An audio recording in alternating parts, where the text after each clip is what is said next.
दोस्तों, एक नौकर होता है जो बेहद ही ईमानदार होता है, लेकिन एक रोज़ वो दारू के नशे में अपने ही मालकिन के बिस्तर पे जा कर के सो जाता है और उसके बाद जो आगे कुछ करता है वो वाकई बहुत चौंकाने वाला है। नमस्कार दोस्तों, आज की सच्ची कहानी मैं सुना रही हूँ। इस सच्ची कहानी राजस्थान के भीलवाड़ा की रहने वाली एक पत्नी होती है जिसका नाम होता है रेशमा। इस रेशमा की शादी 1 साल पहले ही संतोष नाम के लड़के से होती है। जो लड़का होता है वो कुछ ही महीनों बाद बाहर कमाने चला जाता है। जो लड़का होता है उस लड़के के माता पिता नहीं होते हैं, ना ही भाई बहन होते हैं। वो लड़का सिर्फ अकेले ही होता है। रिश्तेदार उसकी शादी करा देते हैं, लेकिन शादी के कुछ ही महीने बाद जो संतोष होता है वो बाहर कमाने चला जाता है। वहाँ पे कुछ दिन रहता है, फिर वो सोचता है कि हमारी पत्नी घर पे अकेले रहती है। फिर अपने पत्नी से कहता है कि तुम अकेले घर पे रहती हो और मैं यहाँ पे क्वार्टर देखता हूँ और तुम यहीं हमारे पास आ जाना। मैं व्यवस्था बना रहा हूँ और जब भी क्वार्टर मिल जा रहा मैं तुम्हें अपने पास बुला ले रहा हूँ।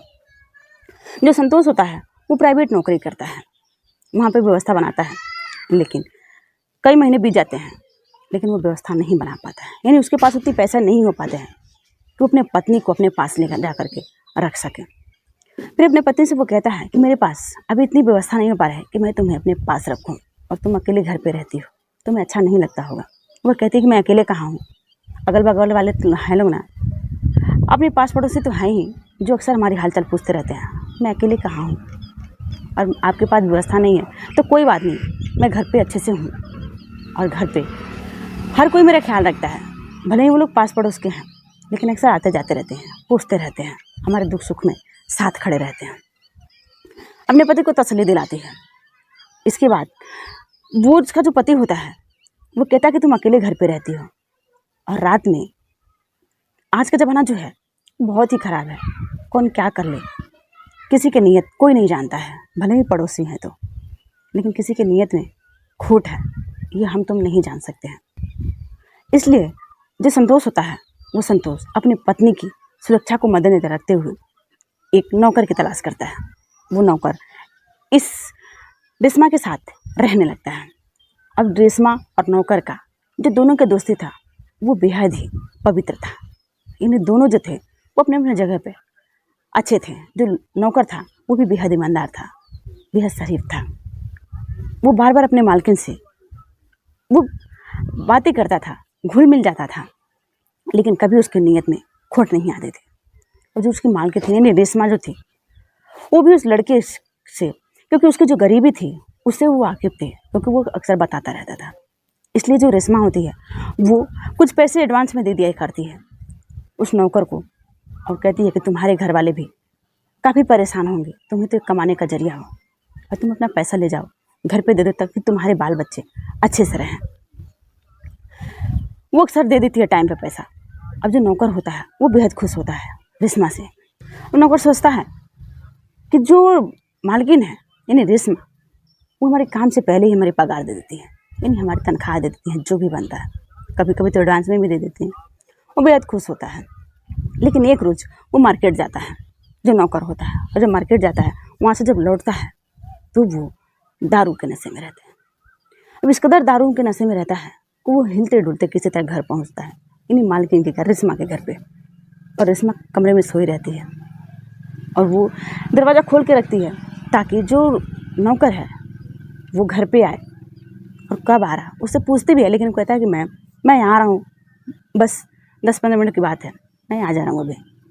इसलिए सोचती है कि अभी दरवाज़ा खुला ही छोड़ देते हैं, अभी तो 10-15 मिनट में बोल रहा था कि आने के लिए, तो आ ही जाएगा। फिर वो दारू के नशे में वो उसके बेड पे जा कर के सो जाता है, यानी उसी रेशमा के बेड पे, उसी के बगल में।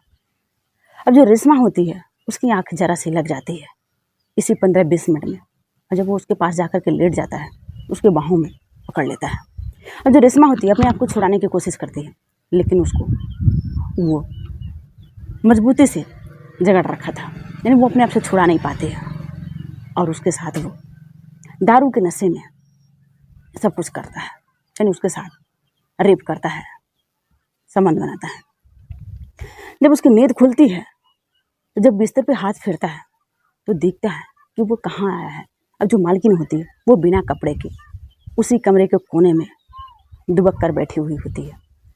और जो ये होता है, जो नौकर होता है, वो नौकर बेड पे अपने आप को बिना कपड़ों का पाता है। वो फ़ौरन अपना कपड़ा इधर उधर से लेता है और डालता है शरीर पे। और जो नौकर होता है वो वाकई में बहुत ईमानदार होता है, लेकिन वो दारू के नशे में क्या से क्या कर गया।